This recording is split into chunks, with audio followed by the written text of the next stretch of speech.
Hello दोस्तों। जैसे कि हमने चैप्टर नंबर 5 में ये पढ़ा था कि नेहरू जी उसमें कह रहे हैं कि हिंदुस्तान पर कितने ही आक्रमण हुए। यहाँ पर मुगल आए, यूनानी आए, अंग्रेज आए, पर फिर भी भारत कभी टूटा नहीं। और चैप्टर नंबर 6 में वो बता रहे हैं कि ऐसा क्यों हुआ, क्यों नहीं भारत टूटा। तो उसका बस एक ही कारण बताते हैं कि हिंदुस्तान ने हमेशा बाहर की ताकतों के साथ जबरदस्ती लड़ाई नहीं की, उनको एक्सेप्ट किया, उनके कल्चर को, उनकी लैंग्वेजेस को। तभी तो देखो भारत में अलग अलग लैंग्वेजेस हैं, अलग अलग कल्चर हैं, सभ्यताएं हैं। वो इसीलिए है क्योंकि इंडिया ने हमेशा एक्सेप्ट किया है। यहाँ पर हमेशा यूनिटी इन डाइवर्सिटी रहा है, और यही इस चैप्टर की खास बात है।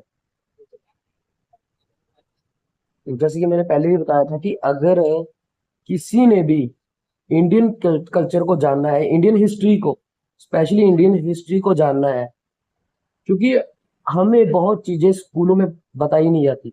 स्कूलों में हमें जिस तरह से बताया जाता है वो एक डिफरेंट लेवल होता है।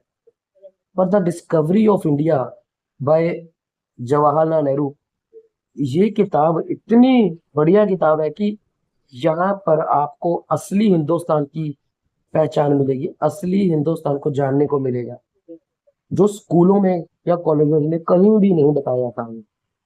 कुछ चीजें जो हम माने बैठे हैं, जो जिनके बारे में हमने उल जुलूल बातें सोच रखी हैं, ये ऐसा हुआ होगा ऐसा, वो एक तरह के हमारे बिलीव बन जाते हैं।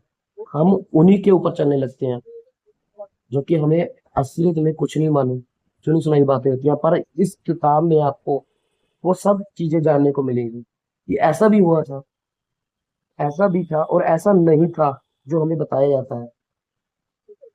मेरे हिसाब से सबको एक बार ये किताब पढ़नी चाहिए, अपनी लाइफ में एक बार ये किताब पढ़नी ही चाहिए।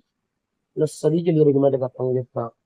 बहुत ही अच्छी किताब है, बहुत ही ज्यादा। जेल में रहते हुए लिखा था नेहरू जी ने इस किताब को, देख लीजिए। और आज वो वर्ल्ड फेमस किताब है, अगर सच में आप इंटरेस्टेड हो इंडियन हिस्ट्री को जानने के लिए। सो ठीक है, नेक्स्ट वीडियो में मिलते हैं। अभी भी आप लोग चैनल को सब्सक्राइब नहीं कर रहे, और वीडियोस के लिए अगर मैं मोटिवेट होता हूँ तो उसका डायरेक्ट रिलेशन आपके साथ है। Please subscribe my channel.